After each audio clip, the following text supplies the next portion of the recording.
Hi, if you're thinking about buying a small SUV, you like BMW and you take the electric drive into account, stay until the end. In this video, I will try to objectively present you the strong and weak points of this car. Let's start. BMW iX1 is just an electric variant of the well-known X1, which can be a plug-in hybrid, drive only on gasoline or diesel. In a word, something good for everyone, and this is a great news for those who like this car, but do not know what drive will be appropriate for them. By the way, the latest X1 was in our editorial office. Metus tested it for you, and I cordially invite you to watch his test. I think a big plus is the lack of spectacular differences in appearance between the combustion and electric variants. You really have to look at the details to know that this version is powered by electricity. What I think is worth praising is the interior of this car. First of all, it is not different from the combustion engine. For some, it can be a big advantage when the car inside does not scream that it is electric. Besides, everything is well finished. What is supposed to be soft is soft. It is of good quality. BMW has never gone short when it comes to this. I think it's a good thing that the phone is not creaking or creaking. It's really not bad. Besides, there is a large pocket in the door, a fairly large compartment in front of the passenger. Here we have two cup holders, two USB-C ports, a lot of space to store here at the bottom level. We'll put a little under the armrest too. However, what stole my heart is the place where we store the phone. It can be charged wirelessly. Besides, this element holds it. When we use acceleration, it will not fall out, and it is finished here with such a soft material so we will not scratch the screen. I do not like the concept of opening the compartment which is under the armrest. You have to press here and the armrest bends in this way. In my opinion, it is uncomfortable. It is also a pity that this armrest doesn't have any adjustment. And now bad news for fans of iDrive. Here it's not there. We control everything touch sensitive. It's a pity that we can't adjust the safety belt height. Some may find it a little less comfortable to travel from the back because of the combustion engine version. All X1s are built on the same platform, so you had to put the battery somewhere here. It was caused by the fact that the back seat moved up. It cannot be regulated either forward or backward, but we can still adjust the back seat support.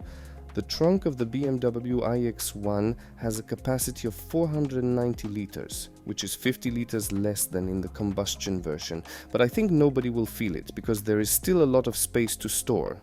When we fold the back seat back, we will have 1495 liters. And as I mentioned, it's a pity that we can't adjust this seat forward or backward to temporarily increase or decrease the capacity of the cargo space.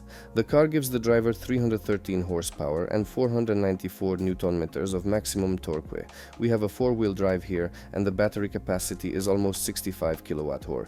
The BMW can be charged up to 130 kilowatts, which, in perfect conditions, will allow you to replenish energy from 10% to 80% in 30 minutes. After fully charging, I could cover a little over 400 kilometers according to the computer. If someone would like to give up power and four-wheel drive, hoping for better range, I have bad news. This version is the only option. 5.6 seconds to 100 kilometers per hour in a non-lethal SUV, which weighs 2 tons, is an undeniable advantage. I'm testing this car in late spring, and in this period, the values declared by the manufacturer, such as average energy consumption and range, these are values that are as possible to achieve, and you don't have to try hard to do it. Energy consumption at 140 kilometers per hour was about 25 kilowatt-hour per 100 kilometers. At 90 kilometers per hour, it dropped to 21 kilowatt-hour.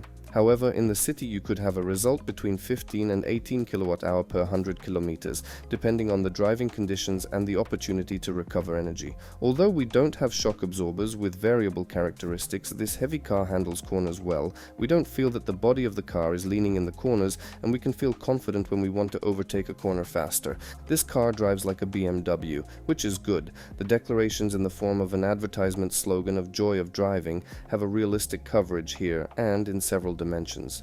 First of all, driving comfort, comfort of sitting, acoustic comfort. We just feel good in this car. The impressions that the car gives us with the help of the steering wheel, which flow to ooze from under the wheels, are just like on a BMW.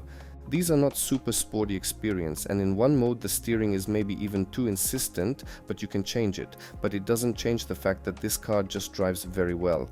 The assistance systems work in an extremely correct way. They help, not annoy, as it happens in some cars. For example, such a lane assistant. It only starts when it's really necessary, and it's not too aggressive and doesn't annoy the driver. If someone likes to drive with maximum recuperation and uses only one pedal, he will be satisfied, because after taking it off, the car will slow down to zero, absolutely to zero, and it will do it in a very gentle and pleasant way for all passengers. Unfortunately, we don't have a quick change of the recuperation level with the help of the paddles on the steering wheel. We do it in the appropriate menu to choose from one of 4 options. However, in a situation when we would like to use it very quickly, for example, we are going down from some ascent, we can switch to mode B, then this recuperation is the greatest. However, in the drive mode, I would recommend using its small size in order to quickly choose the desired energy recovery at a given time. BMW X1 is a cost of at least 257,000 zloty. Of course, you can look at the price lists of the combustion engines and be surprised by the difference of 80,000 zloty between the basic versions, but the electric version is the most powerful available and only comes with the xDrive drive, which in the combustion variants. I'm not trying to convince anyone that the iX1 is the only right choice, but if someone would like to have the fastest iX1, he is doomed to a plug-in. By the way, I get a really solid car, which a few shortcomings absolutely does not hide the advantages. Thank you for watching this video and see you in the next one.